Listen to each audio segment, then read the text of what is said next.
बिस्मिल्लाहिर्रहमानिर्रहीम। अस्सलाम वालेकुम। हकीकत टीवी साइंस एंड हेल्थ में खुशामदीद।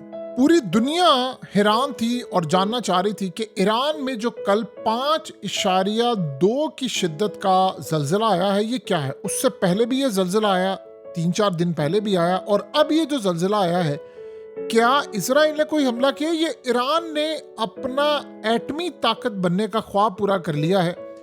जो सूरत हाल अब सामने आई है, वेल इन्फॉर्म साबिक मेंबर ऑफ पार्लियामेंट और इस वक्त बरतानिया में इजराइल के खिलाफ सबसे तगड़ी आवाज जॉर्ज गैलोवे, जो मुसलमानों के साथ खड़े होते हैं, उन्होंने कहा, जो इस वक्त एंकर भी हैं, बहुत बड़ा लीडिंग एंकर है, उन्होंने कहा कि मैं आपको बता दूं कि ईरान ने nuclear bomb underground west of Tehran में टेस्ट कर लिया है, और जैसे ही ईरान ने एटमी धमाका किया है, इसकी वजह से 5.2 की रेक्टर स्केल पर शिद्दत का जो जल्जला आया है ये इस वजह से है।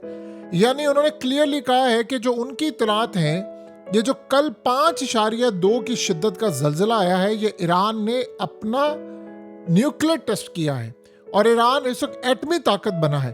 अब सवाल ये है कि क्या 5.2 मैग्नीट्यूड की वजह से जो जल्जला आ रहा है, क्या इससे जो अर्थक्वेक आया है ये न्यूक्लियर टेस्ट की वजह से है? तो बिल्कुल पॉसिबिलिटी है। उसकी वजह ये है कि देखिए, ये विद इन रेंज है। आपने जब अंडरग्राउंड न्यूक्लियर को टेस्ट करना होता है तो आप इसकी मिसाल ले लें। नॉर्थ कोरिया ने 2017 में न्यूक्लियर टेस्ट किया था और उस वक्त तकरीबन 100 से 150 किलो टन, यानी जो एस्टिमेटेड यील्ड थी, यानी उसे ट्रिगर किया, और 6.3 की शिद्दत का उस वक्त जल्जला आया।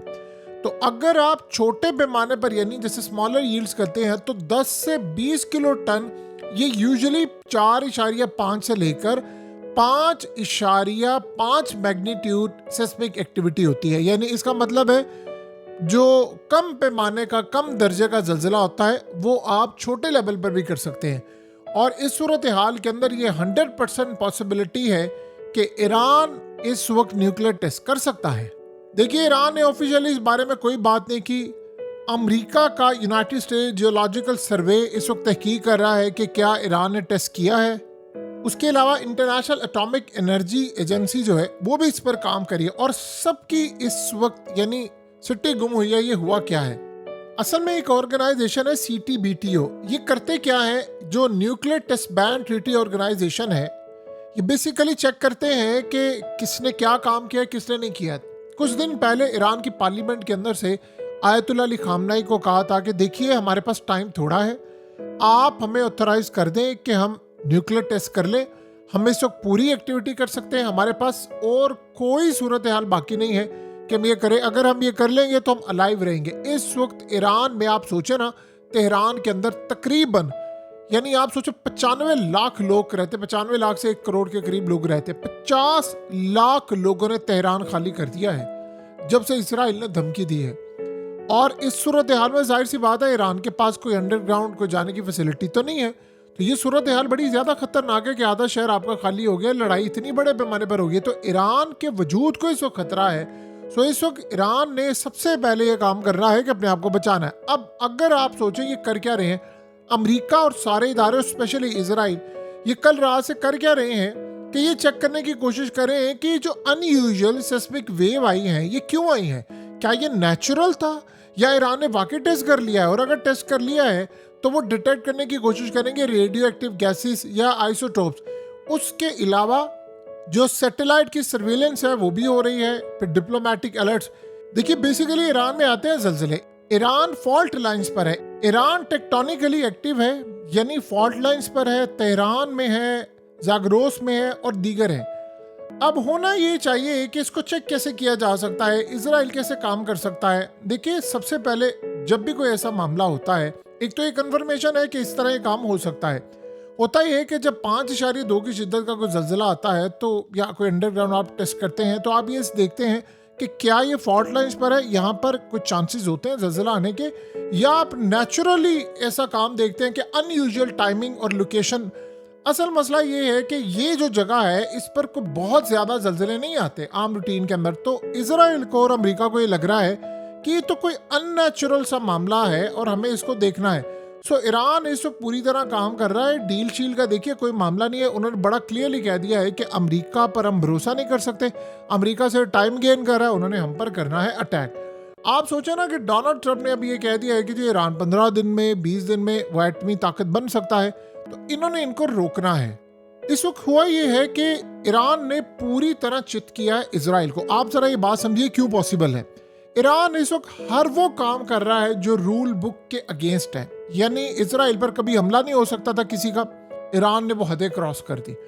ईरान ने इतनी तबाही की है इसराइल की, तिल अवीव उजड़ गया है, 1/3 तबाह हो चुका हुआ है।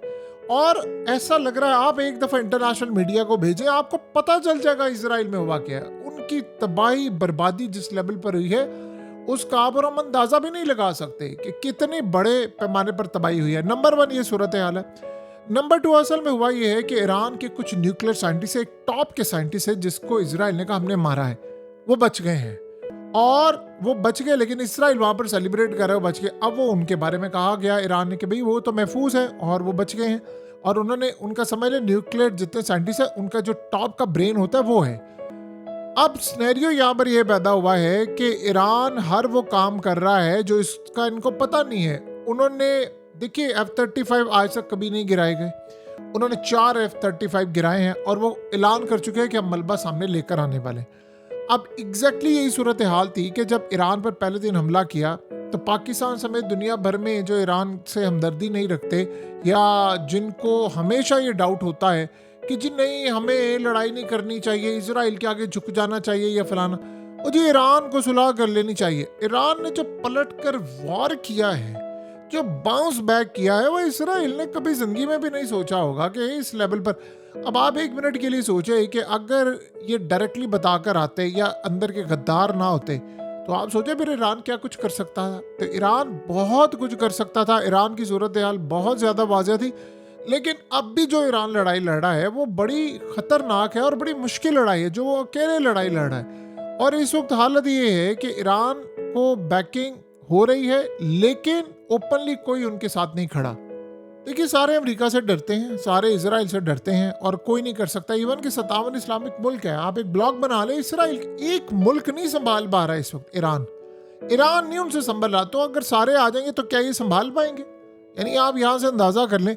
लेकिन बहुत सारे लोगों को अभी ये बात समझ नहीं आ पा रही कि ईरान ने जो ये बात इस वक्त सामने रखी है वो ईरान अपने आप को नहीं बचा रहा, वो बाकियों को भी बचा रहा है। आज अगर ईरान को कुछ हो जाता है तो याद रखिएगा वो पाकिस्तान के खिलाफ आएंगे, वो तुर्की के खिलाफ आएंगे, वो इंडोनेशिया के खिलाफ जाएंगे, वो मलेशिया के खिलाफ जाएंगे, वो दुनिया में किसी को नहीं छोड़ेंगे। उनके नज़दीक हम सब एक हैं, हम सबको टारगेट करना उनके नज़दीक एक ही पैमाना है। सो अब सूरत हाल ये है कि ईरान ने अगर एटमी टेस्ट कर लिया है तो ये अब तक की सबसे बड़ी डेवलपमेंट है। देखिए रही बात आयतुल्ला की, अब 2 सिनेरियो यहाँ पर हो सकते हैं। आयतुल्ला का जहाँ तक मामला है ये उनको टारगेट करने की कोशिश करे। वैसे तो ईरान ने यूरेनियम मुंतकिल कर लिया था सेफ प्लेस पर, तो इंफ्रास्ट्रक्चर सिर्फ जो न्यूक्लियर फैसिलिटीज के ऊपर हमला किया था इसराइल ने, वो पूरा स्ट्रक्चर तबाह नहीं हुआ। अगर तबाह हुआ था तो इस वक्त क्या अमेरिका को बुला रहे होते, क्या वो हम लड़ाई करें? क्या ईरान इस वक्त तक इस तरह तबाही कर रहा होता? नहीं, ईरान ने काफ़ी सारी चीज़ें बताई नहीं है, मैनेज की हैं। सो इस वक्त अमेरिका ये देख रहा है कि उन्होंने क्या डील करनी है। देखिए डील वील कोई नहीं होनी, ये जंग ही होनी है। और इस जंग के अंदर जो ताश के पत्ते वो बिखर गए हैं। अब क्लियर है ये जंग होगी, अमेरिका इसमें पार्टिसिपेट करेगा। जब अमेरिका पार्टिसिपेट करेगा चाइना इसमें घुसेगा और रूस भी घुसेगा। ओपनली घुसे या अंदर खाते घुसे या छुपकर मदद करे, लेकिन भरपूर मदद होगी ईरान की। और ईरान इतनी बुरी तरह तबाही करे, खाली ईरान की नहीं होगी, यमन की भी आप देखिएगा इस लेवल पर मदद होगी कि यमन मुकम्मल तौर पर अमेरिका को तबाह करेगा, क्योंकि ये जंग फिर छिड़ जाएगी। अब सवाल यहाँ पर ये पैदा होता है कि अमेरिका के साथ उसके बाद क्या होगा। अब ये अगर इन्होंने न्यूक्लियर टेस्ट कर लिया है तो देखिए इसराइल इस वक्त जा रहा है बैकएंड पर, बंद गली में दाखिल हो गया। ये उन पर अटैक कर रहे हैं, मारते जा रहे हैं, उनकी बिल्डिंग्स तबाह कर रहे हैं, हाइफा को उड़ा रहे हैं, तिल अवीव को उड़ा रहे हैं, पता नहीं क्या कुछ उड़ाना शुरू कर दिया है। लेकिन इसराइल अब बिल्कुल एंड पर जा रहा है। अगर इसराइल को लग रहा है जैसे उनके मीडिया पर ही आ रहा है कि अगर हमारे पास कोई ऑप्शन आ रही तो हम एटमी हमला कर देंगे, तो फिर ईरान ने अगर कर दिया है टेस्ट तो भी एटमी हमला कर देगा, फिर क्या होगा? फिर तिल अवीव नहीं बचेगा। देखिए ईरान ने तो साबित किया है ना कि सिजील 7 मिनट के अंदर तबाह कर सकता है और उसको कोई रोकने वाला नहीं है। बस इस पर करना क्या, न्यूक्लियर वॉर हेड ही तो लगाना है। न्यूक्लियर वॉरहेड लगाएंगे, आपने बटन दबाना है, अब तिल अबीब खत्म, फिर उसके बाद हाइफा खत्म, फिर आप कर ले फिर आपने जो करना है। वैसे ही इजराइल की सूरत हाल ये है कि बिलियंस ऑफ डॉलर्स का इस वक्त उनका नुकसान हो चुका है। आप खोले ना फ्लाइट जरा इजराइल से, उसके बाद आप देखिए होता क्या है, लोग कैसे आपका मुल्क छोड़कर जाते हैं। और इस वक्त यही हालत है कि इजराइली किसी सूरत यहाँ पर टिकना नहीं चाहते।